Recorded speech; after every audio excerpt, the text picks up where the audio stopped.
আপনারা কখনো শুনেছেন যে নবী গণহত্যা করেছে? বনু কুরাইজার 400 মানুষকে একদিনে জবাই করেছে? শোনেননি। তাদের সাবালকত্ব পরীক্ষা করবার জন্য তাদের প্রত্যেককে ন্যাংটো করে করে গোপনাঙ্গে চুল গজিয়েছে কিনা সেই পরীক্ষা করে তাদেরকে হত্যা করা হয়েছে। যাদের চুল গজিয়েছে, এক কথায় বাল গজিয়েছে, তাদেরকে হত্যা করা হয়েছে। যাদের চুল গজায়নি তাদেরকে দাস বানিয়েছে। কখনো শুনেছেন এই কথাগুলো? শোনেননি। কেন?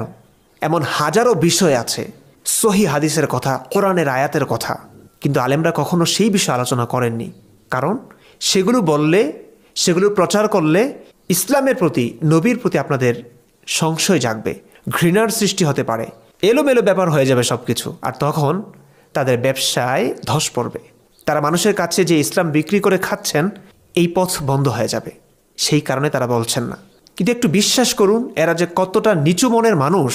আমি মাদ্রাসায় উঠে আসা একজন ছাত্র।